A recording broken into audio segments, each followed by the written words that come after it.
হযরত মুজাহিদ রহমতুল্লাহ আলাইহি বাজারের থেকে পাগলি টাইপের একটা বাঁধি খরিদ করে এনেছিলেন ঘরের কাজের জন্য।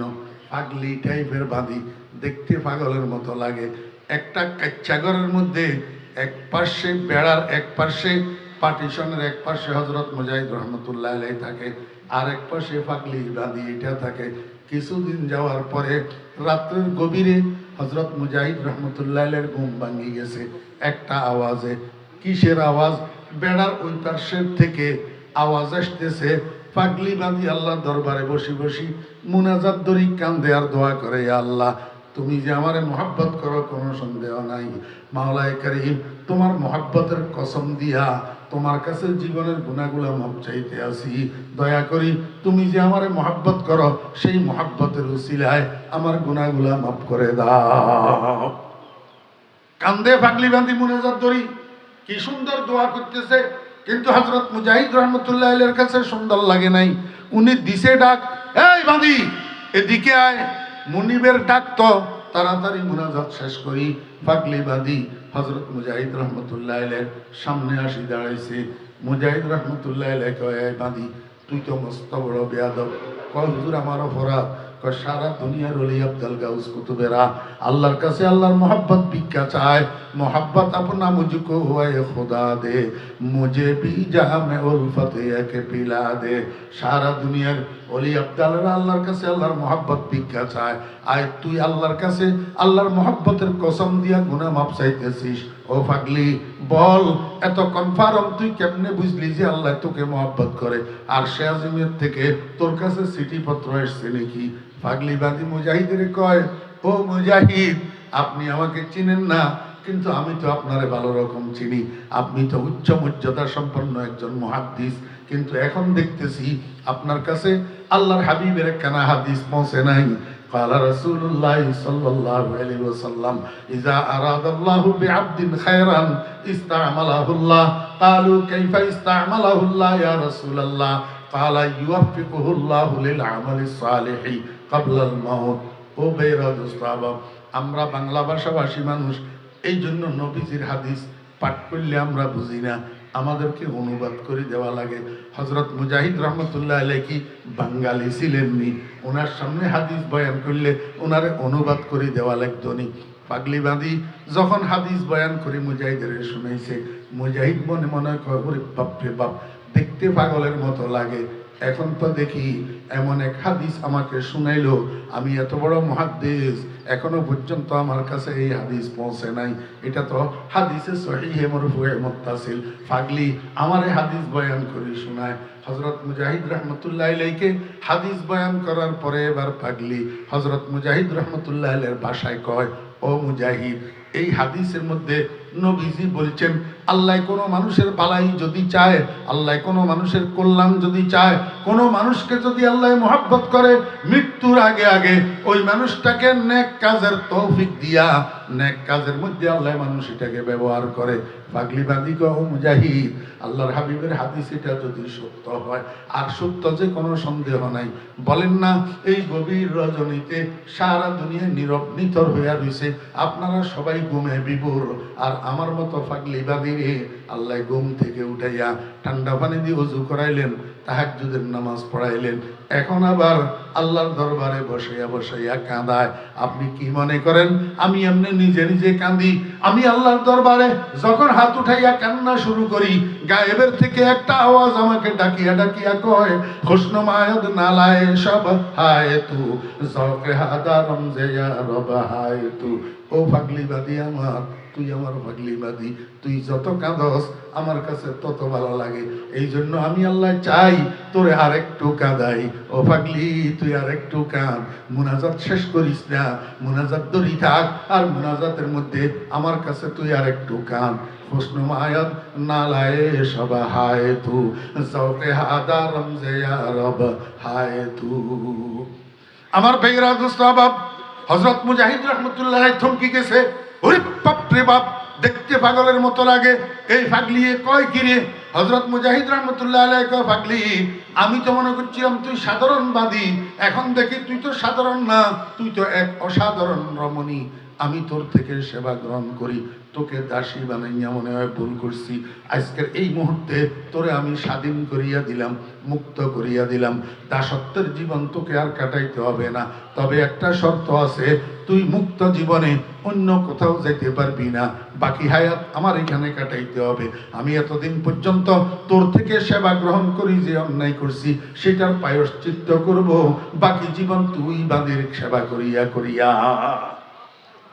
তামাশা দেখছেন নি আমার ভাইয়েরা? বলছে যে কাজ কে জদ্দার আশিকি গাম বামাশুকি বরায়দ আখিরস নাম কিয়ামত দর তরিকে আশিক সাদেক কে নামত বর সরস মাশুক আশিক। আমার মনে হয় মেহমানদেরকে কষ্ট দিয়া ফেলতেছি। ডানে বামে মেহমানেরা তো দেখি সবাই আসি বসে রয়েছে, আমি খেয়াল করি নাই। ওই যে কইলাম আকর্ষণ, এখন আপনাদের আকর্ষণ হয়ে গেছে তো আল্লাহর রহমতে কথাও বাইর হইতেছে।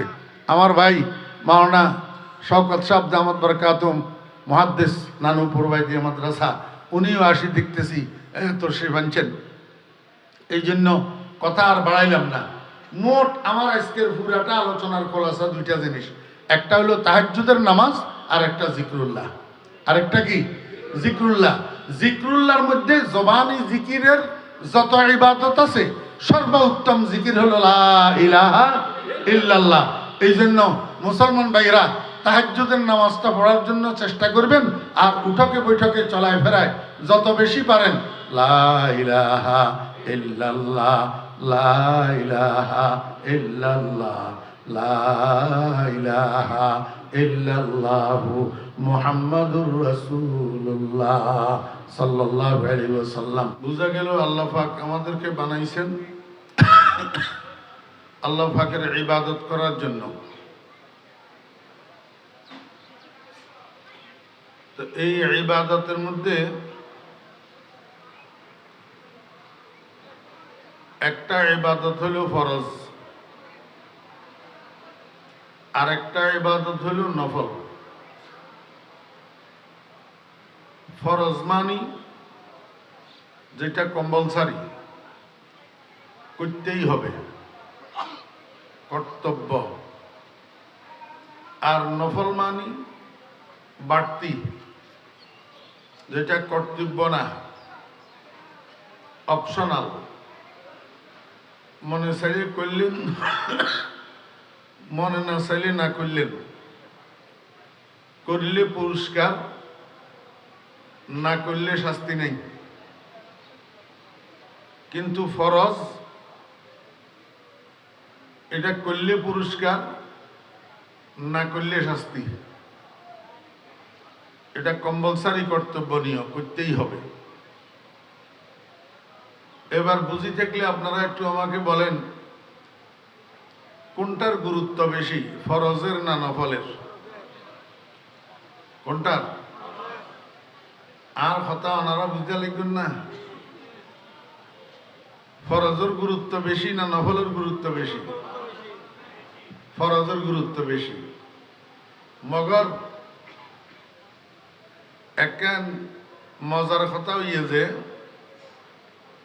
গুরুত্ব বেশি ফরজের, কিন্তু মানুষ আল্লাহ পাকের নৈকট্য বেশি লাভ করে নফলের দ্বারা। গুরুত্ব বেশি কিসের? ফরজের। কিন্তু মানুষ বেশি বেশি আল্লাহর নিকটে যায়, আল্লাহর কাছাকাছি যায় কিসের দ্বারায়? নফলের দ্বারায়। কেন? ফরজটা এটা কম্পালসারি কর্তব্যনীয়, একরকম এটা পালন করা ডিউটি করা। কি করা? ডিউটি করা। তো ডিউটি অনেক সময় মানুষ ছাপের মুখে পড়ি করে, কিন্তু নফল যেটা, এটার তো বাধ্যবাধকতা নেই। এটা ছাপের মুখে পড়ি কেউ করে না, এইটা মানুষ করে মায়ায়। নফলটা মানুষ কেন করে? মায়ায়, মহব্বতে, আন্তরিকতায়, দিলের টানে। এই জন্য আপনারা দুনিয়াতেও দেখবেন যেই কোনো কাজের মালিক কর্মচারী রাখে, কামলা রাখে, বদলা রাখে। কর্মচারী যদি তার ডিউটি পিরিয়ডের বাইরে মালিকের বাড়তি কিছু কাজ করে, এটার কারণে মালিক বেশি খুশি হয়। কথা বুঝছেন না? মালিক বেশি খুশি হয় ডিউটি করার দ্বারায় না ডিউটির বাহিরে বাড়তি কাজ করার দ্বারায়? বাড়তি কাজ করার দ্বারায়। আর কর্মচারীরা বাড়তি কাজ কখন করে?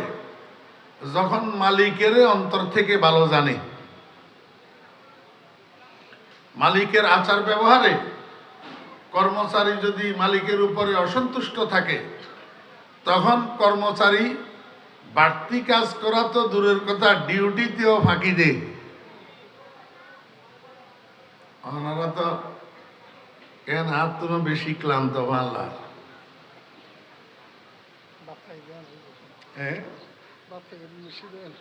ভাত খাই বেশি দেন।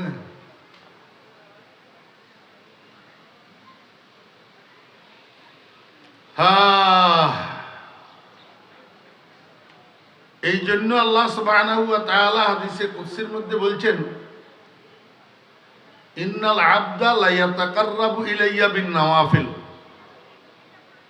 আমার বান্দারা আমার কাছাকাছি আসে, আমার নিকটে আসে, আমার নৈকট্য লাভ করে নফলের দ্বারা।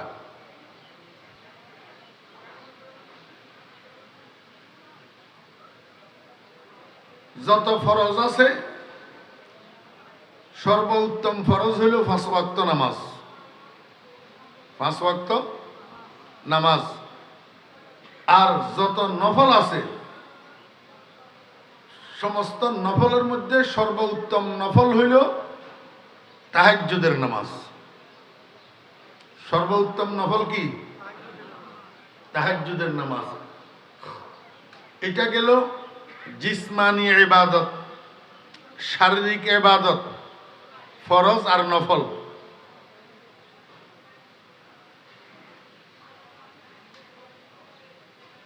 আরেকটা আছে জবানি ইবাদত, মুখের ইবাদত।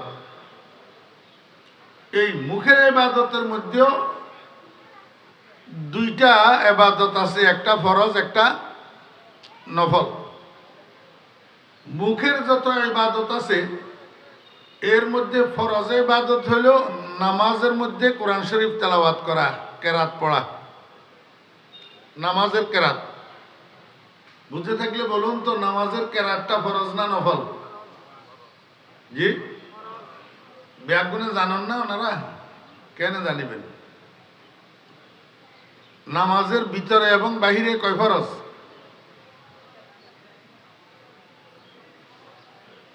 ডরে নফর, আবার হয় না নয়।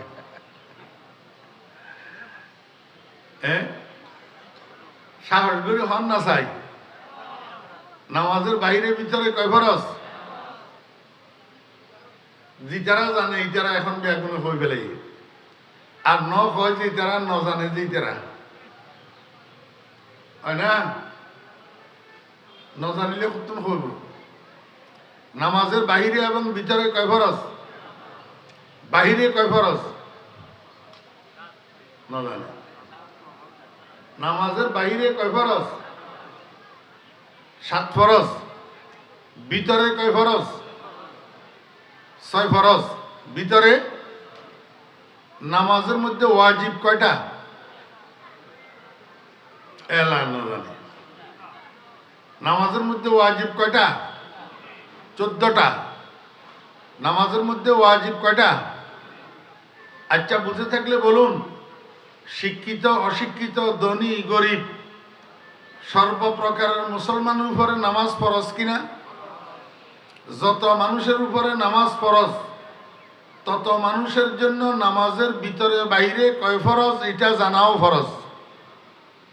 নামাজের মধ্যে ওয়াজিব কয়টা এটা জানাও ওয়াজিব। মুস্তালজিমুল ফরজে ফরজুন, মুস্তালজিমুল ওয়াজিবে ওয়াজিবুন। কেন?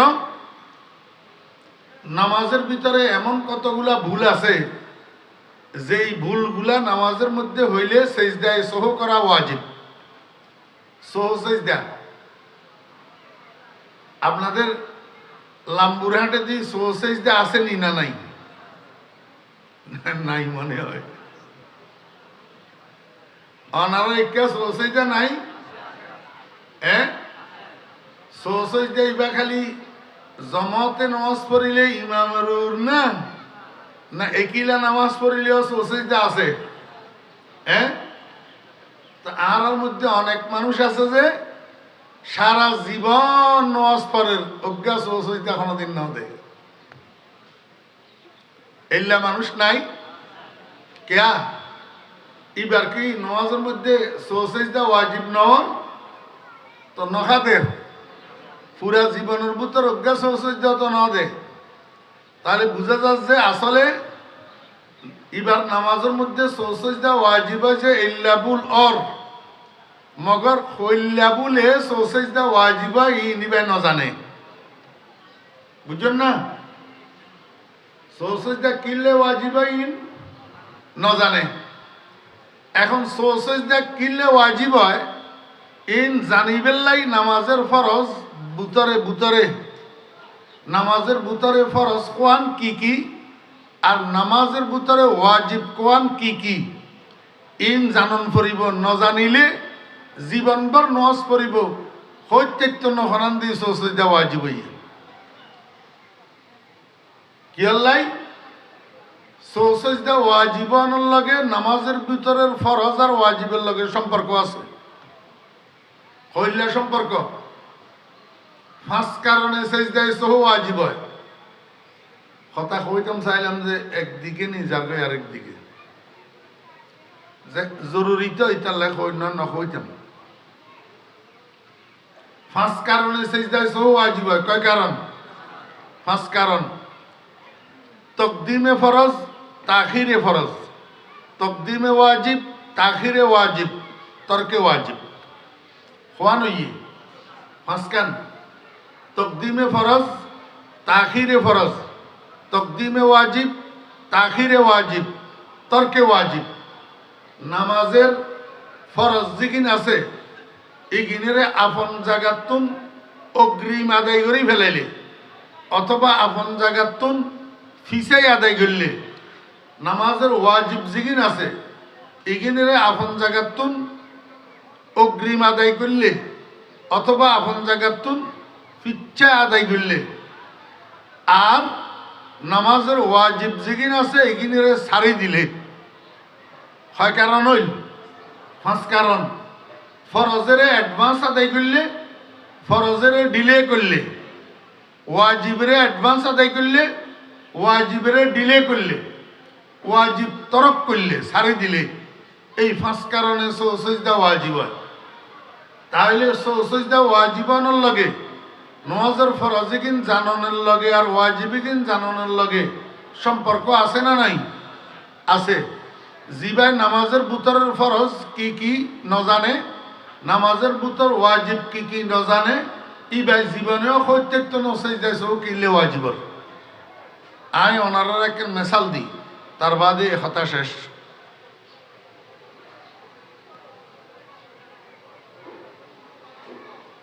ডাকাতুন স্টার লাইন বাসত গরি ফেনি আয়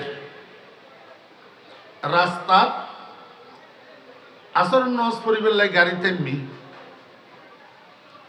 আরা রাস্তার পাশে মসজিদ একটার মধ্যে স্থানীয় ইমাম সাহেবের ফিসে একটা দাগরি আরে আসর নজ পরির। এখন ইমাম সাহেব ইবা আসর নজের মধ্যে বৈঠক কয়বার? কবার? পয়লা বৈঠক, শেষ বৈঠক, দুয়ানো না তো। পয়লা বৈঠকের মধ্যে আরা বসি যে তাশাহুদ ফরিবেল্লাই, তাশাহুদ খদ্দুর ইন্নাকা হামিদুম মাজিদ পর্যন্ত না না জানে। তাশাহুদ আবদুহু আর রাসূলুহু পর্যন্ত। ওয়াশহাদু আন্না মুহাম্মাদান আবদুহু আর রাসূলুহু পর্যন্ত তাশাহুদ। ইয়ার পরের গান কি? আল্লাহুম্মা সাল্লি আলাইহি কি হয় না হয়? আল্লাহুম্মা সাল্লি আলাইহি কি দরুদ শরীফ। অনারা নামাজের মধ্যে দরুদ শরীফ পড়েন না?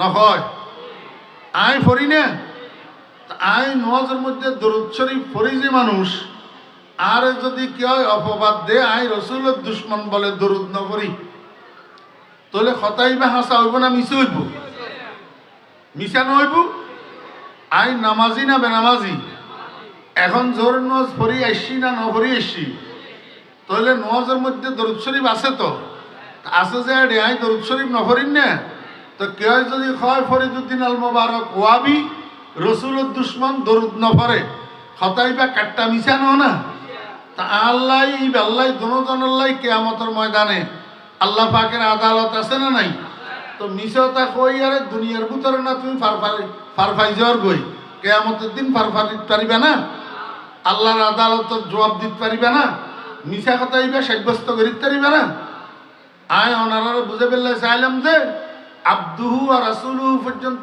ইবা তাশাহুদ পয়লা বৈঠকের মধ্যে এদুরা ফরিয়ারে উড়ি যাব গই কি হয়ে যাব উড়ি যাব পয়লা বৈঠকে যে 2 রাকাতের পরে আসরের নামাজের ফরজ 2 রাকাত না 4 রাকাত 4 রাকাত তাহলে পয়লা বৈঠকের পরে আরো 2 রাকাত রই নগে কি তাহলে উড়ি জন্য ফরিব না ইমাম সাহেব বাবা নউডের কিরি একবার ফইলাম তাশাহুদ ফরিয়ারে বই রই আরো একবার ফরিদ তার জুমজে ইল্লা সময় পর্যন্ত বই রই ইমাম সাহেব বাবা নউডের আয় মনে মনে হয়েছে কিরি তো নহাউডের কতক্ষণ পরে যাই যে উঠতে আল্লাহর রহমত বাকি 2 রাকাত ফজি এলা সালাম ফিরাইয়ে তো সালাম ফিরানির বাদে আমি ইমাম সাহেবের ফুসার করলাম যে ও ইমাম সাহেব তুমি পয়লা বৈঠকের মধ্যে এতক্ষণ কি রিলে আর এত তাশাহুদ ফরি আরো একবার ফরিদ ফারে ফান সময় বই রই তুই নউডর এতক্ষণ কিল্লা যে পয়লা বৈঠকত কয় যে আয় ভুলি গেইলাম আয় তাশাহুদ ফরিয়ারে দরুদ শরীফ ফরি ফেলাই কদ্দুর হজ্জ কয় যে পুরা ফরি ফেলাই একবারে দ্বিতীয়বার ইন্নাকে আমি তো মসজিদ পর্যন্ত ব্যাগটা ফরি ফেলাই তা কইলাম তো তুই তইলে সোসেজ দেখা নগইলা ইতি আরে খোঁজে অনে কত্তু নাইছন লেখাপড়া করছন না আরে ঘর নসিনে তো খোঁজে লেখাপড়া করছন না কত্তু নাইছন এডে সোসেজটা করি ফেললে এডে কি ইয়ে সোসেজটা তো করা ভরিব যে ওয়াজিব তর গইলে আই তখন ওয়াজিব তরক ন করি তাহলে আই সোসেজটা কি লেগুজুম আই কইলাম যে ভাই এটা সোসেজটা ওয়াজিব ইয়ে তুই নজানো যে ইন হ এখন তো নজ ইবা দৌড়ান ফুরিব ইতি আরে হয় যে অনেক 72 লামিয়ার নজ ফুরি পেলে আইস নজ পরা ইয়ে আবার জন গই আরে হচ্ছে তো এত্তেফাকি এডে মুসেদিনের ফাঁসে মাদ্রাসা একখান আছে মাদ্রাসার মৌলভী সাহেব জিবা পরিচালক ইতে তো আরে চিনি ইতে খোঁজে ইমাম সাহেব তুই হুজুরে চিনো না খোঁজে না খোঁজে ইবা ফরিদুদ্দিন আল মোবারক সাহেব নাম শুনল না ইতে আলা চমকি উঠতে খোঁজে হুজুর আর একখানা কই জন আইতো না জানি তো কই দি ইতের মশালা 5 কারণে সেজদায় সো ওয়াজিব হয় এডে তুই তাশাহুদ ফরিয়ারে দরুদ শরীফ পুরা ফরি ফেলাইও যে এই যতক্ষণ সময় দরুদ শরীফ পড়তে লাগিয়ে এতক্ষণ সময় একখান ফরজ বিলম্বিত হইয়ে কি ফরজ আব্দুহু আর রাসূলুহু খানের পরে তোমার খামাসিল যে খাড়া হইজন এই খাড়া হওয়ার নাম নওয়াজের মধ্যে ফরজ নওয়াজের মধ্যে খাড়া হওয়ার নাম কি ফরজ দাঁড়াইয়া নামাজ পড়া এই দাঁড়ানো হামিবারে তুই দরুদ শরীফ পড়তে যতক্ষণ সময় লাগে এতক্ষণ সময় তুমি বিলম্বিত করছো এবার তাখিরে ফরজ হইয়ে এই তাখিরে ফরজের কারণে সেজদায় সো ওয়াজিব হইয়ে তুই সেজদায় সো ন গর যে ওয়াজিব তর করছো এখন নওয়াজিন আবার দৌড়াই ভরন ওয়াজিব এলা মান্নি এলা মান্নি আই অনারা বুঝাইতাম সাহায্যে অজ্ঞা মানুষ সেজদায় সো গরিবের লাই সেজদায় সো হতে ওয়াজিব জানি বেল্লাই ইতে নওয়াজের বুতর ফরজ কোয়ান ওয়াজিব কোয়ান জানন করিব কথা বুঝছেন না ওনারা ব্যাগ গুণে জানন না ন জানন জানলে তো কই থাকতেন ব্যাগ গুণে ন কইতে লাগছেন নওয়াজের বুতরে ফরজ কোয়ান ওয়াজিব কোয়ান সুন্নতে মুআক্কাদা কোয়ান ইন জানন করিব কথা বুঝছেন না আমি ওনারা বুঝাইতাম চাইলাম যে জবানি যত ইবাদত আছে এই জবানি ইবাদত এগুলোর মধ্যে ফরজ হইয়া যে ৯০০০ কেরাত, ৯০০০ কেরাত ইবা জবানি ইবাদত ৯০০০ বুতর কিন্তু ফরজ। আর জবানি ইবাদত যত নফল আছে, নফল নফল জবানি ইবাদত এগুলোর মধ্যে সর্বশ্রেষ্ঠ ইবাদত হইয়া জিক্রুল্লাহ। সর্বশ্রেষ্ঠ ইবাদত কি? জিক্রুল্লাহ। মুখের দ্বারাই যে ইবাদত হয় এই ইবাদত এগুলোর মধ্যে সর্বশ্রেষ্ঠ ইবাদত আল্লাহর জিকির। আল্লাহর কথা বুঝে পাচ্ছি না? তাহলে মোট কয় প্রকার হইল? ৪ প্রকার। কয় প্রকার? ৪ প্রকার। জিসমানি ইবাদতের মধ্যে ফরজ নফল, জবানি ইবাদতের মধ্যে ফরজ নফল। জিসমানি ইবাদতের মধ্যে ফরজ হইয়াছে ৫ ওয়াক্ত নামাজ, জিসমানি ইবাদতের মধ্যে নফল হইয়াছে তাহাজ্জুদের নামাজ। আরো আছে শ্রেষ্ঠ জিনের কথা হচ্ছে। হ্যাঁ, জিসমানি ইবাদতের মধ্যে শ্রেষ্ঠ জিসমানি ইবাদত নফল তাহাজ্জুদের নামাজ। क्या তাহাজ্জুদের নামাজ এত দামিল क्या? কথা বুঝতে লাগবেন না? অনারই क्या কিছুদিন আগে কেঁচা মরিচের দাম ৫০০ টাকা পর্যন্ত কেজি হইল না? হ্যাঁ, নহয় দাম বাড়ি গিয়ে যেন কেঁচা মরিচের क्या কেঁচা মরিচের দাম কা বাড়ি গেল। কেঁচা মরিচ জিউল উৎপাদন গেল, কোল্ড স্টোরেজওয়ালারা কোল্ড স্টোরেজের মধ্যে রাখিয়েছে, বিদ্যুৎ বিভ্রাটের কারণে কোলেস্ট্রলের কাঁচা মরিচ ব্যাগুন ফসে গিয়ে গেল। আবার উৎপাদন করে বেলায় কাঁচা মরিচের ক্ষেত লাগাইয়েছে, এডে অতি বৃষ্টির কারণে খ্যাতিহীন নষ্ট হয়ে গিয়ে গেল। তাহলে নতুনভাবে উৎপাদন বিঘ্নিত হয়ে আগর উৎপাদিত ইউন ফসে গিয়ে এলা মার্কেটের মধ্যে কাঁচা মরিচ ছুট ন পড়ছে, মার্কেটের মধ্যে জিন ছুট পড়ে ইনের দাম বাড়ি যাবে। আমি আপনাদেরকে কথা বুঝাইতে পারছি? মনোযোগ আছে?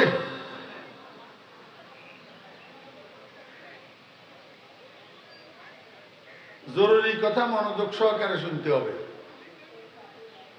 এটা ইউসুফ জুলেখার বয়ান না, ওই ইউটিউবের ভিতরে আমার ইউসুফ জুলেখার বয়ান আছে, এই হাটাদারি কলেজ মাঠের, এটা শুনিয়েন। এটা জরুরি বয়ান। হ্যাঁ, মার্কেটের মধ্যে দাম মাল যেটা ছুট পড়ে সেটার দাম বাড়েনি, কথা কয় না, দাম বাড়ে।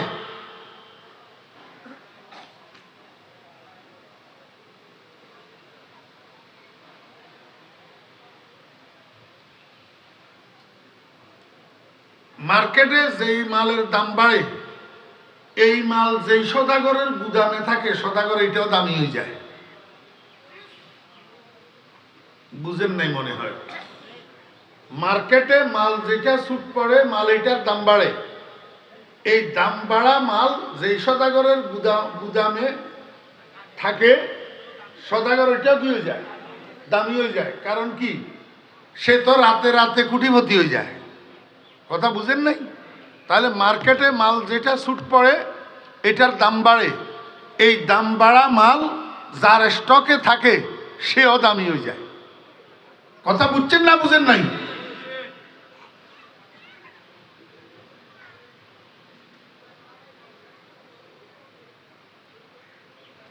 চুম্বক চিনেন নি? চুম্বক, চুম্বকের মধ্যে আকর্ষণ আছে, আছে না নাই? কিন্তু এই আকর্ষণের দ্বারা চুম্বকে অ্যালুমিনিয়াম টানেনি, বলে টানে, বলে সিলভার টানে, কাঠ কাঠ টানেনি, কি টানে? লোহা। কারণ কি? শুধু চুম্বকের আকর্ষণে টানে না, যেটানে টানবে সেটার মধ্যে আরেকটা জিনিস আছে, বিকর্ষণ। লোহার মধ্যে বিকর্ষণ আছে, এই জন্য চুম্বকে আকৃষ্ট করে লোহাকে। কাঠের মধ্যে অ্যালুমিনিয়ামের মধ্যে বিকর্ষণ নাই, এই জন্য চুম্বকে কাঠ আর অ্যালুমিনিয়াম টানে না। তাহলে দুইটা জিনিসের সমন্বয়ে একটাই আরেকটারে টানে। স্টেজের বয়ান, মাইকের বয়ান এরকম। শুধু একজনের ভিতরে চুম্বক থাকলে হবে না, আরেকজনের ভিতরে বিকর্ষণ থাকতে হয়। অর্থাৎ শ্রোতার মধ্যে এখলাস থাকতে হয়, আর বক্তার মধ্যে এখলাস থাকতে হয়, আর শ্রোতার মধ্যেও মনোযোগ আকর্ষণ থাকতে হয়। দোনোদিক একসাথ হইলে তা আল্লাহর পক্ষ থেকে বক্তার কলবের মধ্যে জরুরি জরুরি কথা এলকা হয়। আপনারা মনে করছেন এখানে মাইকের সামনে বসলেই যে কেউ পণ্ডিতি করতে পারে? আপনি আসে বসি চান না।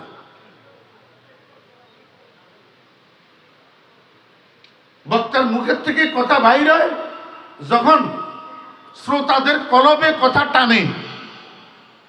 শ্রোতাদের কলবে যদি কথা না টানে, কথা বাহির হয় না। আমি অন্যদের কথা জানি না, আমার নিজের কথা জানি।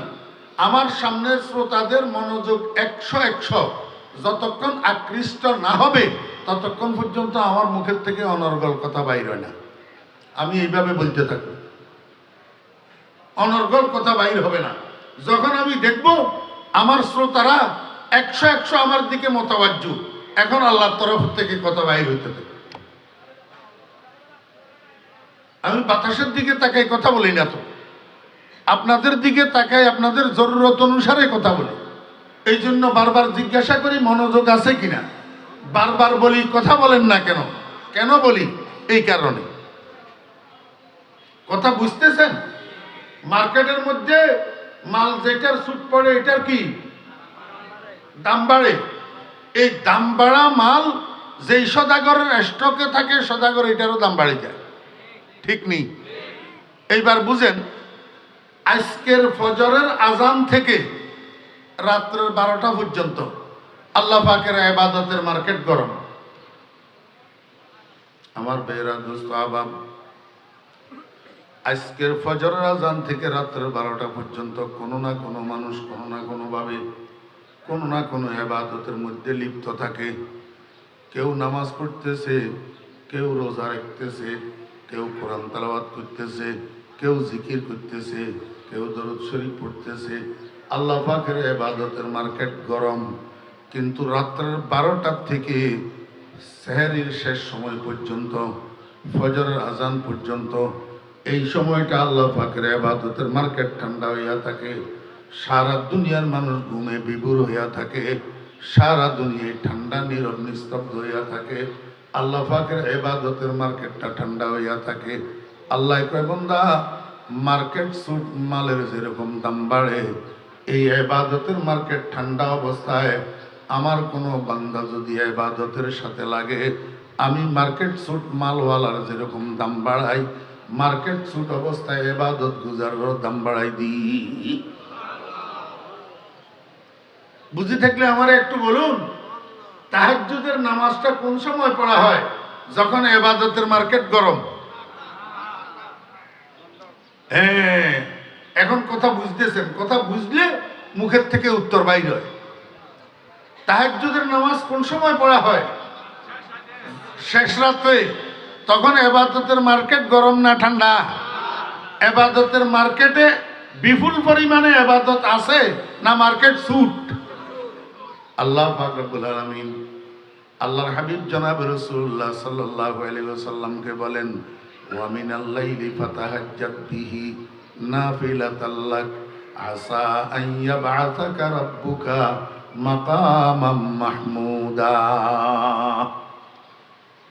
আমার বন্ধু, রাত্রের একটা নির্দিষ্ট অংশ মিনিত বেজিয়া, রাত্রের একটা নির্দিষ্ট অংশ, রাত্রের শেষ ভাগ, যখন সারা দুনিয়ার মানুষ ঘুমায়, সারা দুনিয়া নীরব নিথর হইয়া থাকে, এই সময়ের মধ্যে বন্ধু আমার, আপনি ঘুম থেকে উঠেন, ওযু করেন, 4 রাকাত, 8 রাকাত, 12 রাকাত তাহাজ্জুদের নামাজ পড়েন, নাফিলাতাল লাক, এটা আপনার জন্য বাড়তি নামাজ।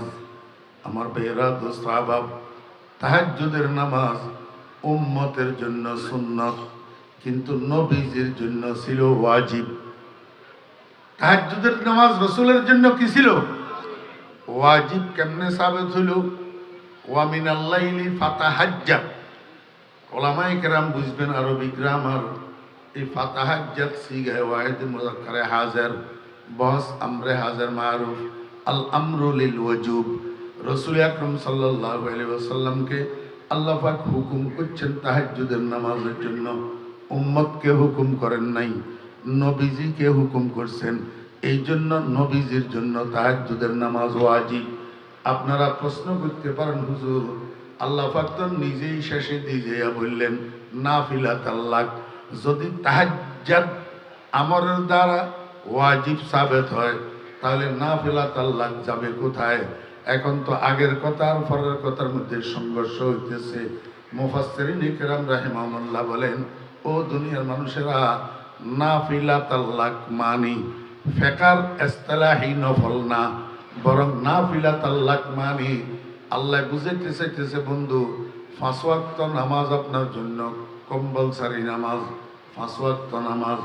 আর তাহাজ্জুদের নামাজটা এই 5 ওয়াক্ত নামাজের উপর দিয়ে আপনার জন্য বাড়তি নামাজ।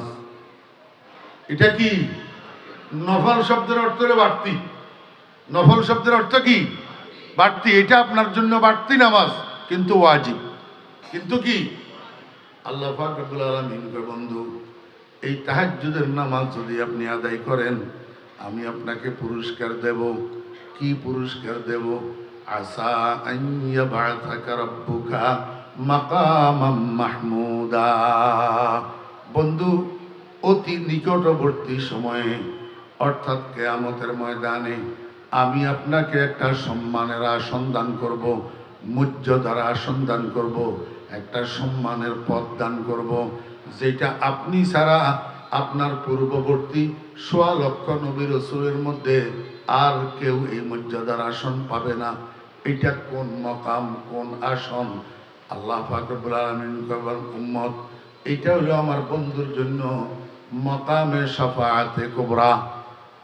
মকামে শাফাআতে কুবরা, শাফাআতে কুবরার আসন, শাফাআতে কুবরার অধিকার, শাফাআতে কুবরার মর্যাদা আল্লাহ পাক শুধু আল্লাহর বন্ধু মুহাম্মদুর রাসূলুল্লাহ সাল্লাল্লাহু আলাইহি ওয়াসাল্লামকে দান করবেন। এটা আর কোনো নবীকে দেওয়া হবে না। শাফাআতে কুবরা এটা কি? আমার ভাইয়েরা, দোস্ত আহবাবেরা, কিয়ামতের মাঠ যখন কায়েম হবে, প্রথমত কিয়ামতের মাঠের মধ্যে একটা কম্পন থাকবে, কম্পন, ভূমিকম্প। লাগাতার কিয়ামতের মাঠ কাঁপতে থাকবে, কাঁপতে থাকবে। ইয়া আইয়ুহান নাস ইত্তাকু রাব্বাকুম ইন্না যালযালাতাস সাআতি শাইউন আযীম ইয়াওমা তারাউনাহা তাযহালু কুল্লু মুরদিআতিন আম্মা আরদাআত ওয়া তাদাউ কুল্লু যাতি হামলিন হামলাহা ওয়া তারান নাসা সুকারা ওয়া মা হুম বিসুকারা ওয়ালাকিন্না আযাবাল্লাহি শাদীদ। কথা লম্বা হবে, এই জন্য বাড়াইতেছি না। কিয়ামতের মাঠের মধ্যে একটা ভূকম্পন থাকবে লাগাতার। 2 নম্বরে কিয়ামতের মাঠের মধ্যে 7টা সূর্য ফিটিং করা থাকবে, 7টা সূর্য। 3 নম্বরে দুনিয়ার জমিন হলো মাটি, কিয়ামতের মাঠ কিন্তু মাটি হবে না, কিয়ামতের মাঠ হবে তামার। আমার ভাইয়েরা, দোস্ত আহবাব, মাটির একটা স্বভাব হলো মাটি ঠান্ডা। মাটি কি? ঠান্ডা। মাটি নম্র, মাটি ভদ্র, মাটি বিনয়ী, মাটি ধৈর্যশীল, মাটি সহনশীল, মাটি পরোপকারী।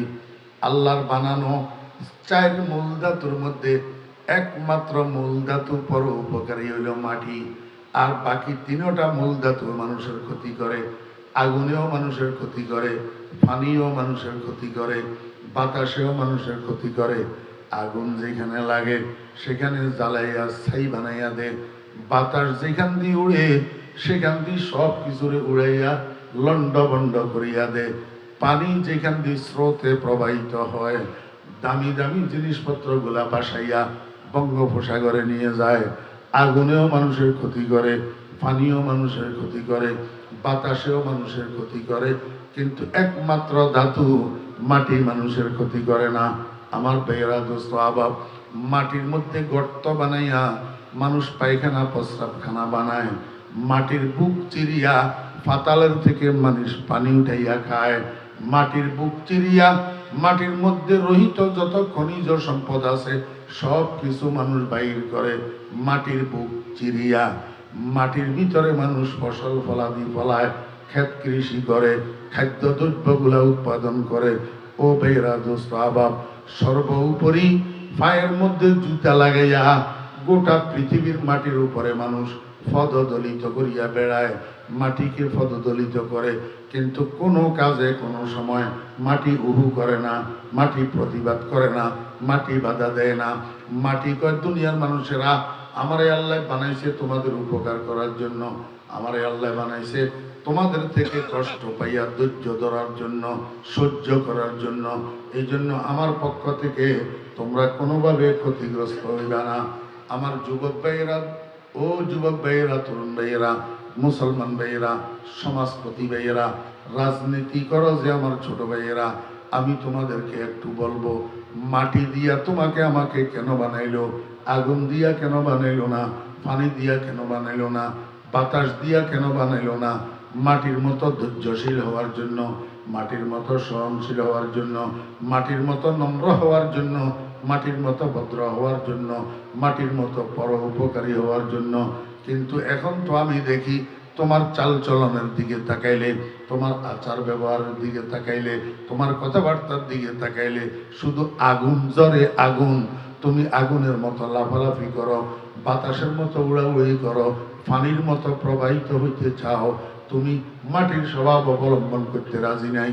তোমার উঠক বৈঠকে, তোমার চাল চলনে, তোমার কথাবার্তায়, তোমার কাজে কর্মে তোমার আশপাশের মানুষগুলা শুধু কষ্ট পায়, শুধু কষ্ট পায়, শুধু ক্ষতিগ্রস্ত হয়। মনে হয় যেন তুমি তোমার সৃষ্টির দাতুতার কথা ভুলে গেছো।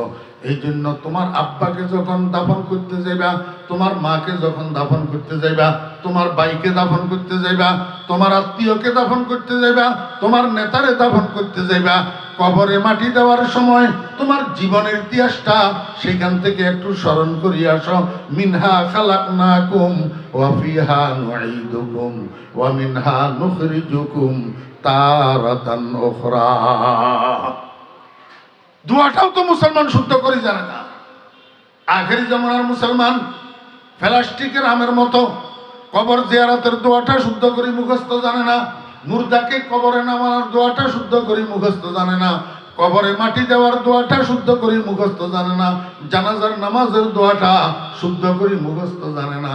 আখেরি জামানার মুসলমান নামের মুসলমান প্লাস্টিকের আমের মতো শুধু রুজি করো আর খাও, রাতভর বলদের মতো ঘুমাও, ঘুমের থেকে উঠি আবার বাথরুম লোড করো, আর বিয়ে শাদী একটা করি, খালি আদম সন্তানের প্রোডাকশন করো।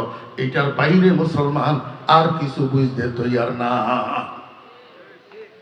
আর কিছু বুঝতে তৈয়ার নাই। তো যদি আর কিছু বুঝতে তৈয়ার থাকতো, দুনিয়ার পণ্ডিতি সব জানে, নামাজের বাহিরে ভিতরের ফরজগুলা কেন জানে না? দুনিয়ার চাপাবাজি সব জানে, নামাজের ভিতরের ওয়াজিবগুলা কেন জানে না? কথা বলার জন্য দিলে এক এক কথা এক তালের মতো, এক এক কথা আসমান ওজন করে। হ্যাঁ, আল্লাহু আকবার। আমাদেরকে আল্লাহ কি দিয়া বানাইছেন? মাটি দিয়া। আপনারা দেখবেন আমার ভাইয়েরা, দোস্ত, মাটি ঠান্ডা, মাটি ঠান্ডা। কোন দিক থেকে মাটিতে যদি তাপ লাগে খুব তাড়াতাড়ি গরম হয় না, আস্তে ধীরে আস্তে ধীরে আস্তে ধীরে গরম হয়। আবার তাপ দেওয়া বন্ধ করে দিলে খুব তাড়াতাড়ি ঠান্ডা হয়ে যায়। কিন্তু তামা তার ব্যতিক্রম। তামা কোনো দিক থেকে একটু হালকা তাপ পাইলে দ্রুত গরম হয়ে যায়, আর একবার যদি কোনো রকমে গরম হইতে পারে, এবার তাপ বন্ধ করে দিলেও ঠান্ডা হইতে সময় লাগে, তাড়াতাড়ি ঠান্ডা হয় না, ঠান্ডা হইতে দেরি হয়। কিয়ামতের ময়দানের ভূমিটা তামার হবে, তামার।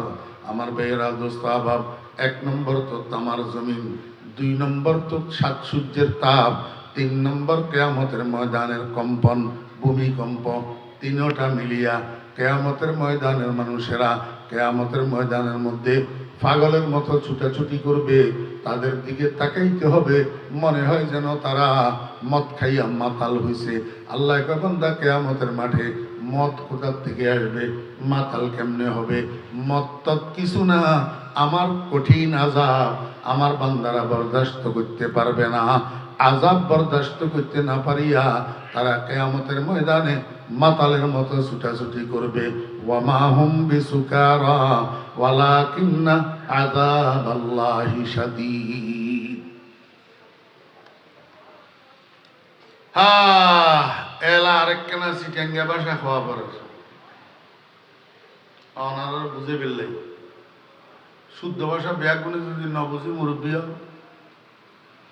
অনার দেশত পুলিশে চোখ ধরে না, দরিয়ারে হইলা হড়ে লই যায়, বলে জেলত, বলে আন্দাজি মারি দে বুঝন ছাড়া থানাত হইলা চোখ দরিয়ারে হড়ে লই যায়, থানাত থানাত লই যায়, রাকে হড়ে হাজতে, হড়ে হাজতে।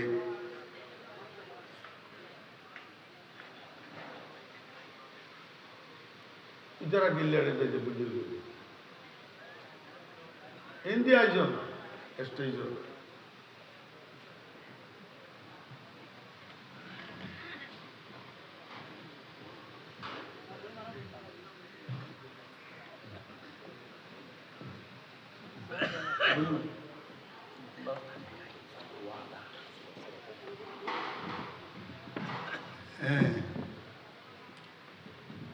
ফইলা খড়ে যায়, থানা রাখে খড়ে।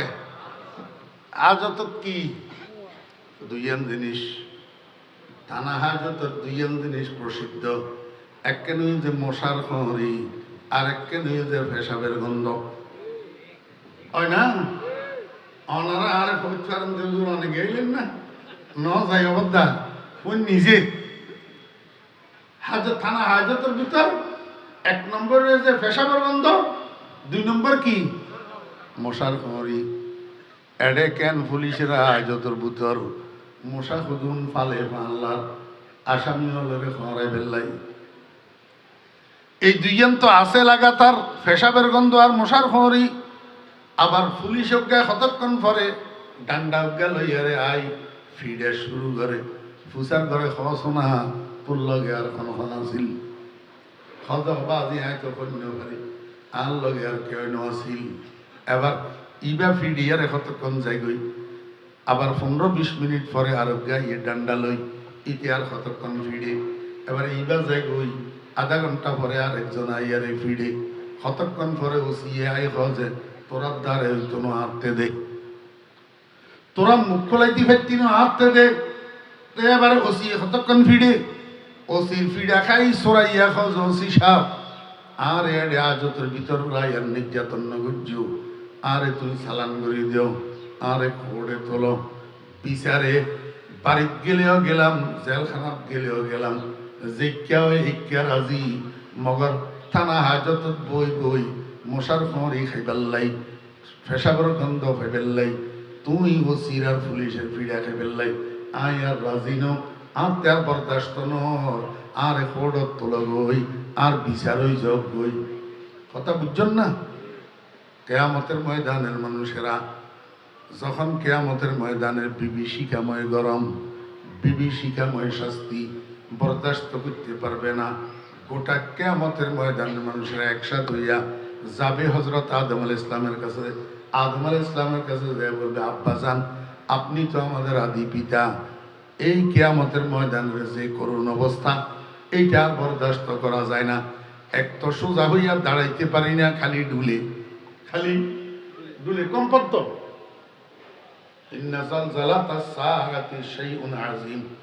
7 সেকেন্ড 8 সেকেন্ড মাত্রার রিক্টার স্কেলে ভূমিকম্প হয়, এক একটা এলাকার তছনছ করে দে, মেসমার করে দে।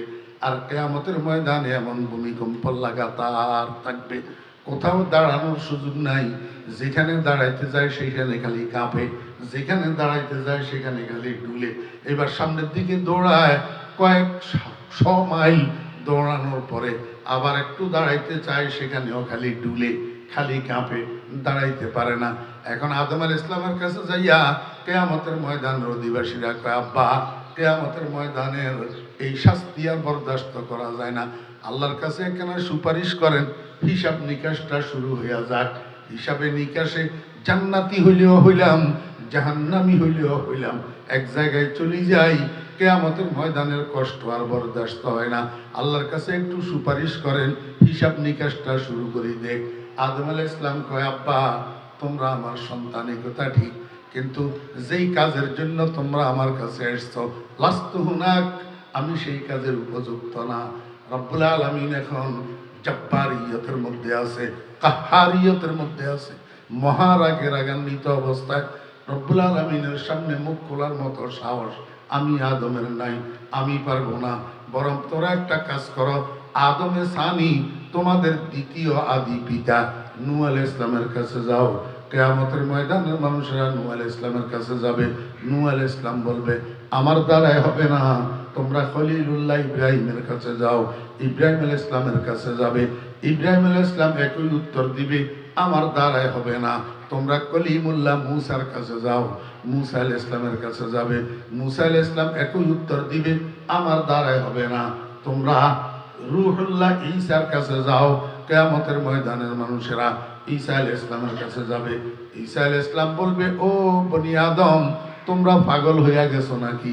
কেন যার তার দুয়ারে দুয়ারে ঘুরতেছ, সবার দরজায় দরজায় যাইতেছ, ধর্ণা দিতেছ? কারো দ্বারা এই কাজ হবে না। কেউ আল্লাহর সামনে সুপারিশ করা তো দূরের কথা, মুখ খোলারও এখন সাহস করবে না। একটি মাত্র মানুষ আছে, ওনার নাম রহমতুল লিল আলামিন। যদি রহমতুল লিল আলামিনকে কোথাও তালাশ করি পাও, ওনার কাছে যাইয়া ধর্ণা দাও। আল্লাহ পাকের এই জব্বারিয়ত আর কাহারিয়তের মধ্যে একমাত্র সুপারিশ করতে পারবে মুহাম্মাদুর রাসূলুল্লাহ সাল্লাল্লাহু আলাইহি ওয়াসাল্লাম। আমার ভাইয়েরা, দোস্ত বাপ, এবার তো কিয়ামতের ময়দানের মানুষ ব্যতিব্যস্ত হয়ে গেছে। এত বিশাল কিয়ামতের মাঠ, পৃথিবীর এক প্রান্ত থেকে অপর প্রান্ত পর্যন্ত বিরাট একটা দুধু মাঠ। গোটা পৃথিবী একটা মাঠ। আর এই মাঠটার মধ্যে কে কারে কোথায় তালাশ করি পাওয়া যাবে? একজন দাঁড়াইয়া কয়, এই ভাই এদিকে আসো, আমি একজন আলেম, আমি বলতে পারি কিয়ামতের ময়দানে মুহাম্মদুর রাসূলুল্লাহ সাল্লাল্লাহু আলাইহি ওয়াসাল্লামকে কোথায় পাওয়া যাবে। কিয়ামতের ময়দানের মানুষেরা ওনাকে ঘিরে ধরবে। আলেম ভাই, তাহলে আপনি একটু বলুন না, আমরা রহমতুল লিল আলামিনকে কোথায় তালাশ করব? আমার ভাইয়েরা ও লাম্বুরহাটবাসী, রাউজানের ভাইয়েরা, এইখানে আপনারা ওলামায়ে কেরামকে না বুঝিয়া গালি দিতেছেন, অথচ কিয়ামতের ময়দানেও আপনাদেরকে ওলামায়ে কেরামের শরণাপন্ন হইতে হবে রহমতুল লিল আলামিনকে খুঁজি পাওয়ার জন্য। এখন আলেমিটা কয়, আমরা হাদিস শরীফের মধ্যে পড়ছি, রহমতুল লিল আলামিন জীবদ্দশায় বলে গেছেন, আমার উম্মতেরা কিয়ামতের ময়দানে যদি আমার দরকার হয়, 3 জায়গার এক জায়গায় খোঁজ করলে আমারে পাইবা। 1 নম্বর হাউজে কাউসারের দ্বারে, 2 নম্বর ফুলসেরাতের গোড়ায়, 3 নম্বর মিজানের পাল্লার পাশে।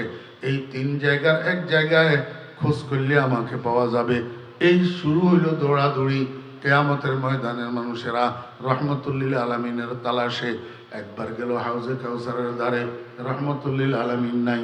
আবার গেল ফুলসেরাতের গোড়ায়, রহমতুল লিল আলামিন নাই। আবার গেল মিজানের পাল্লার পাশে, রহমতুল লিল আলামিন নাই। কি রে, তাহলে রহমতুল লিল আলামিন গেল কোথায়? আমার ভাইয়েরা, একদল মানুষ ছুটে আসবে আর বলবে, ও ভাইয়েরা এদিকে আসো, এদিকে আসো, রহমতুল লিল আলামিনকে পাওয়া গেছে। কোথায় পাওয়া গেছে? পাওয়া গেছে রহমতুল লিল আলামিন আল্লাহ পাকের আরশের শামিয়ানার নিচে সিজদায় পড়ে কান্দে আর কয়, উম্মতি উম্মতি উম্মতি। আমার ভাইয়েরা, দুস্তাবাব, আরশে আজিম থেকে রব্বুল আলামিন ডাকিয়া কয়, বন্ধু আমার, দুনিয়াতে আমার কোরআনের জন্য, আমার ইসলামের জন্য, আমার দ্বীনের জন্য আপনাকে অনেক কষ্ট দিয়েছি। আমি তাকাইয়া তাকাইয়া দেখছি তায়েফের মানুষেরা আমার বন্ধুর গায়ের উপরে পাথর, আমার বন্ধুর শরীর ক্ষত বিক্ষত রক্তে রঞ্জিত হয়ে গেছে। আরশে আজিম থেকে তাকাইয়া তাকাইয়া আমি বন্ধু বরদাস্ত করছিলাম আমার দ্বীনের খাতিরে, কোরআনের খাতিরে। আজকে কিয়ামতের ময়দানে আপনার খুশির দিন, আজকে কেন আপনি কাঁদবেন? আজকে আপনার চোখের পানি আমি আল্লাহ বরদাস্ত করতে পারবো না। ইয়া মুহাম্মদ ইরফা রাসাক সাল তুতা ওয়াশফা তুশাফা। ও বন্ধু, মাথা উপরের দিকে উঠান, আপনার চোখের পানি মুছে ফেলুন। কি চাইবেন আপনি আমার কাছে চান, আমি আপনার চাওয়া পূরণ করতে প্রস্তুত।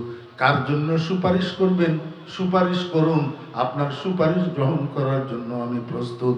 আমার বন্ধুরা, রহমতুল লিল আলামিন সিজদা থেকে মাথা উঠায় না, সিজদা থেকে মাথা উঠায় না, সিজদায় তাকিয়া কান্দে আর কয়, রব্বুল আলামিন, আমার কিছু উম্মত মাথায় টুপি দিছিল, মুখে দাড়ি রেখছিল, দুনিয়ার মানুষ, সমাজের মানুষ, আত্মীয় স্বজন কত তিরস্কার করছিল, কত ক্রিটিসাইজ করছিল, মাদ্রাসাত পড়ছিল, হুজুর হয়েছিল। এই হুজুর হওয়ার কারণে আত্মীয় স্বজন ভাই বেরাদররা পর্যন্ত খাটো চোখে দেখত, নিকৃষ্ট চোখে দেখত। আমার উম্মত জুব্বা গায়ে দিছিল, আমার সুন্নতের জামা, এটার কারণে অনেকে ক্রিটিসাইজ করত। দস্তরখান দিয়া খানা খাইতো, টেবিল চেয়ারে খাইতো না, এটার জন্য সেকেলিয়ান কালচার করতো। আমার উম্মত আমার সুন্নত সারে নাই, যত ক্রিটিসাইজ, যত অজ্ঞালামি, যত কিছু সব বরদাস্ত করছে, কিন্তু আমার সুন্নত ছাড়ে নাই, আমার আদর্শ ছাড়ে নাই। মাওলাই করিম আজকে আমার সেই উম্মতগুলা কাতারে কাতারে জাহান্নামের দিকে যাইতেছে। আমি রহমতুল লিল আলামিন হইয়া কেমনে বরদাস্ত করি? মাওলা, তোমার কোরআনের থেকে আমার নাম রহমতুল লিল আলামিনটা কাটিয়া দাও, নতুবা আমার সবগুলা উম্মতকে জাহান্নামের থেকে মুক্ত করে দাও। मंबाए शफकत बने और मादने उल्फत बने, सारे आलम के लिए पैगंबरी रहमत बने। আল্লাহ পাক রব্বুল আলামিনকে বন্ধু আমি ওয়াদা করলাম, একটা উম্মত যদি আপনার জাহান্নামে থাকে আপনি জান্নাতে যাইয়েন না, জাহান্নাম থেকে সবগুলা উম্মতকে মুক্ত করি, জান্নাতে পাঠাই, তারপরে আপনি জান্নাতে যাইয়েন। রহমতুল লিল আলামিন মাথা উঠাই এবার জাহান্নামের দিকে হাঁটা শুরু করছে। জাহান্নামের পাশে যাইয়া, জাহান্নামের দ্বারে যাইয়া দাঁড়াইয়া এক একটা উম্মতকে জাহান্নাম থেকে মুক্ত করি করি জান্নাতে পাঠাই দিবেন। রব্বুল আলামিন জিজ্ঞেস করবেন, বন্ধু আর কোন উম্মত আপনার জাহান্নামে আসেনি? রহমতুল লিল আলামিন বলবেন, না। রব্বুল আলামিন, আমার আর কোন উম্মত জাহান্নামে নাই। আল্লাহ পাক রব্বুল আলামিন বলবেন, বন্ধু আপনি রহমতুল লিল আলামিন ঠিক আছেন, কিন্তু আলিমুম বিজাতি সুদূর তো না, আপনি তো অন্তর্যামী না। আমার বান্দা কিছু কিছু এমন আছে যারা জীবনের একটা মুহূর্তে, একটা ক্ষণে অত্যন্ত সংগোপনে অন্তরের বিশ্বাসের সাথে শুধু একবার বলছিল লা ইলাহা ইল্লাল্লাহু মুহাম্মাদুর রাসূলুল্লাহ। এই যে অন্তরের বিশ্বাস নিয়ে একবার কালিমাটা পড়ছিল, আমি আল্লাহর ওয়াহদানিয়তকে, আমি আল্লাহর ওজুদকে বিশ্বাস করছিল, এই কথাটা দুনিয়ার কোনো মানুষ জানে না। ওই সরিষার দানার মতো তার কলিজার মধ্যে চুবি আছে ইমানটা গোপনে। আমি আল্লাহ ছাড়া এই ইমানের খবর আর কেউ জানে না। এখন আমি কি করি দেখেন, আল্লাহ পাক কুদরতের খামসা বলে জাহান্নামের মধ্যে মারবে, আর এক খামসার মধ্যে ৭০,০০০ ইমানদার উঠাইয়া নিয়ে আসবে, এইভাবে সারি দিবে জান্নাতের মধ্যে, সব যাইয়া জান্নাতে পড়বে। এখন বলবে, বন্ধু আমার এখন কনফার্ম আপনার কোনো উম্মত আর জাহান্নামের মধ্যে নাই, এবার আপনি জান্নাতে চলে যেতে পারেন। আমার ভাইরা দুস্তাবাব, আমি আপনাদেরকে বুঝাইতে চেয়েছিলাম, এই যে সুপারিশটা হিসাব নিকাশ শুরু করার জন্য, হিসাব নিকাশ শুরু করার জন্য যে প্রার্থনা কিয়ামতের ময়দানের মানুষেরা চাইতেছে, করতেছে, এটার জন্য আল্লাহর কাছে বলবে কে? কে সুপারিশ করবে? কোন নবী রাসূল সাহস করে না, একমাত্র সুপারিশকারী মুহাম্মদুর রাসূলুল্লাহ সাল্লাল্লাহু আলাইহি ওয়াসাল্লাম। এই সুপারিশটার নাম শাফাআতে কুবরা, এই আসনটার নাম মাকামে মাহমুদ। আল্লাহ কে বান্দা, তাহাজ্জুদের নামাজ মার্কেট স্যুট অবস্থায় সারা দুনিয়ার মানুষ ঘুমাবে, আর তুমি ঘুম থেকে উঠি তাহাজ্জুদের নামাজ পড়বা। বন্ধু আমার, এইটার বিনিময়ে আমি আপনাকে পুরস্কার দেব মাকামে মাহমুদ। আসা আইয়া বাসাকা রাব্বুকা মাকামাম মাহমুদা। ও বেরা দোস্তাবাব, এখন আপনাদের প্রশ্ন, নবীজিকে আল্লাহ তাহাজ্জুদের নামাজের হুকুম দিয়েছেন, নবীজির জন্য পুরস্কার ঘোষণা করছেন। আমরা যারা উম্মত, আমরা তাহাজ্জুদের নামাজ পড়লে আমাদের জন্য কি পুরস্কার। আপনারা মুফাসসিরিনে কেরামের তাফসীর দেখেন, যদিও মুখাতাব খাস কিন্তু খেতাব আম, যদিও মুখাতাব খাস কিন্তু খেতাব আম। ও বেরা দোস্ত আবাব, তাহাজ্জুদের নামাজের জন্য রাসূল আকরাম সাল্লাল্লাহু আলাইহি ওয়াসাল্লামকে আল্লাহ পাক যেরকম মাকামে মাহমুদ দান করছেন, এমনি ভাবে নবীজির উম্মতের মধ্যে যারা তাহাজ্জুদের নামাজ পড়বে তাদেরকেও আল্লাহ পাক রব্বুল আলামিন মাকামে মাহমুদে হুকমি দান করবেন। মাকামে মাহমুদে হুকমি অর্থ কি? যেই মানুষ তাহাজ্জুদ পড়ে তাকে আল্লাহ দুনিয়াতে এবং আখেরাতে উভয় জগতে সম্মানী করে দেয়। সম্মানী আমার ভাইয়েরা, টাকার দ্বারাও মানুষ সম্মানী হয়, ক্ষমতার দ্বারাই সম্মানী হয়, উচ্চশিক্ষার দ্বারাই সম্মানী হয়, বিভিন্ন কারণে কারণে সম্মানী হয়, কিন্তু এই সম্মান স্থায়ী না। আজকে আছে কালকে নাই। আজকে ভাগ্যে যদি ফুলের মালা জুটে, দুদিন পরে জুতার মালা জুটে। আজকে যদি ভাগ্যে পুলিশ সেলিউট মারে, আগামীকাল আবার হ্যান্ডকাপ লাগাইয়া জেলখানায় নিয়ে ফাঁসার উপরে পিটায়। এটা কিসের সম্মান?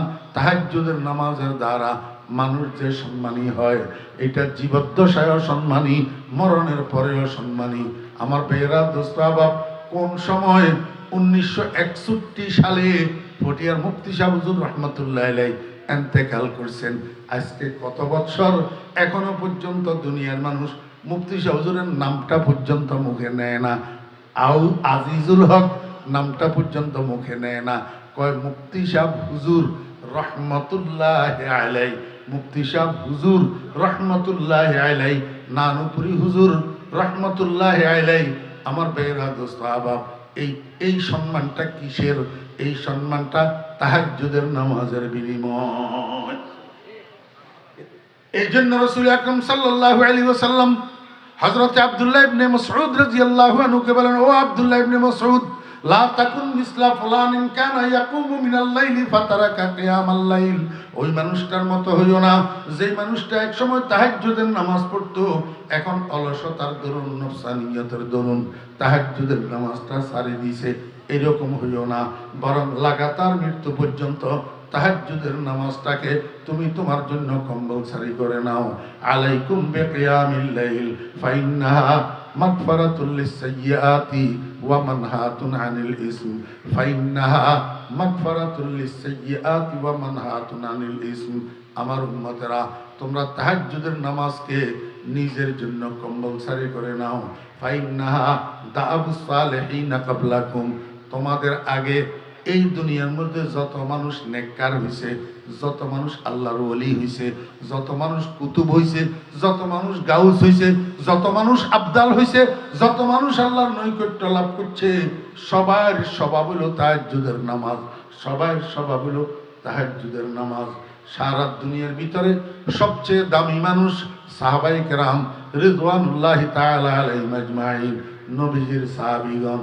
এক একজন সাহাবীর পায়ের তালুর দুলা যদি এক পাল্লায় উঠাই দেওয়া হয়, আরেক পাল্লায় সারা দুনিয়ার ওলি আবদালকে উঠাই দিলে, হাজার হাজার জুনায়েদ বাগদাদি, হাজার হাজার শিবলি নোমানি, হাজার হাজার আব্দুল কাদের জিলানি এক পাল্লায় উঠাই দিলে হযরত আবু হুরায়রা রাদিয়াল্লাহু আনহুর পায়ের তালুর দুলার সমান হবে না। কারণটা কি? উনাদের কাছে ওই মার্কেট সুট মাল এটা ছিল। কানু কলিলাম মিনাল লাইলি মা ইয়াহজাউন ওয়া বিল আসহারি হুম ইস্তাগফিরুন। আমার ভাইয়েরা, দোস্ত বাবেরা, ও লাম্বুরহাটবাসী ভাইয়েরা, আমাদের মধ্যে অনেক মানুষ এমন আছি তাহাজ্জুদের নামাজ কাকে বলে জানি না, তাহাজ্জুদের নামাজ কাকে বলে চিনি না। রমজান মাসের মধ্যে সেহরি খাওয়ার জন্য উঠি, অথচ সেই সুবর্ণ সুযোগটা গ্রহণ করি, একটু ওযু করি, 4 রাকাত তাহাজ্জুদের নামাজ আমরা পড়ি না। আমি অনুরোধ করব মুসলমান ভাইয়েরা, তাহাজ্জুদের নামাজ ডবল অ্যাক্টিভিটি ওয়ালা নামাজ। Double activity. ডবল অ্যাক্টিভিটি কি? এই পর্যন্ত যত গুনাহ করছেন তাহাজ্জুদের নামাজে সব মিটাইয়া দিবে। সামনের দিকে মৃত্যু পর্যন্ত তাহাজ্জুদের নামাজে আপনাকে গুনার থেকে বিরত রাখবে। পিছনের গুলা মাফ করাই দিবে, সামনের দিকে গুনার থেকে ফিরাইয়া রাখবে। ফাইন্নাহা মাগফিরাতুল লিসসাইয়্যাতি ওয়া মানহাতুন আনিল ইসম। দোস্ত আহবাবেরা, ও যুবক ভাইয়েরা, যদি দুনিয়া আখিরাতে সম্মানী হইতে চাও তাহাজ্জুদের নামাজ ধরো। তাহাজ্জুদের নামাজ, তাহাজ্জুদের নামাজ কমপক্ষে 4 রাকাত, বেশির মধ্যে 12 রাকাত। এই 4 রাকাত, 8 রাকাত, 12 রাকাত তাহাজ্জুদের নামাজ পড়ি। এইবার কি করিবা? 2খানা হাত আল্লাহর দরবারে উঠাইবা, কষ্ট করি হইলেও 2 ফোঁটা চোখের পানি ছাড়বা, আল্লাহর দরবারে গুনাহগুলা মাপ চাইবা। এলাহি গরক দরিয়ায়ে গুনাহম, তুমি দানি व खुद हस्ती गवाहम, गुनाहों की किश्ती डुबा दे खुदाया, तू दरियाए रहमत बहा दे खुदाया। ও দোস্ত, সাহাবায়ে কেরাম তো মাগফুরুম মিনাল্লাহ, ক্ষমার সার্টিফিকেট প্রাপ্ত, ক্ষমার সার্টিফিকেট প্রাপ্ত, আল্লাহর সন্তুষ্টির সার্টিফিকেট প্রাপ্ত, সাদাকতের সার্টিফিকেট প্রাপ্ত। এরপরেও আল্লাহ কয় ওয়াবিল আসহারিহুম ইয়াস্তাগফিরুন, সেহরির সময় শেষ রাত্রে তাহাজ্জুদের নামাজের পরে নবীজির সাহাবীরা আল্লাহর দরবারে বসে বসে গুনাহ মাপ চাইয়া চাইয়া কাঁদতেন। ওনারা তো মাগফুরুম মিনাল্লাহ, ক্ষমার সার্টিফিকেট প্রাপ্ত, এরপরেও গুনাহ মাপ চাইয়া চাইয়া কাঁদতেন। আমাদের কি পরিমাণ শেষ রাত্রে উঠি গুনাহ মাপ চাইয়া আল্লাহর দরবারে কাঁদার দরকার। দোস্ত আহবাবেরা, শেষ রাত্রে উঠি আল্লাহর দরবারে গুনাহ মাপ চাইয়া কাঁদবেন। এরপরে কি করবেন?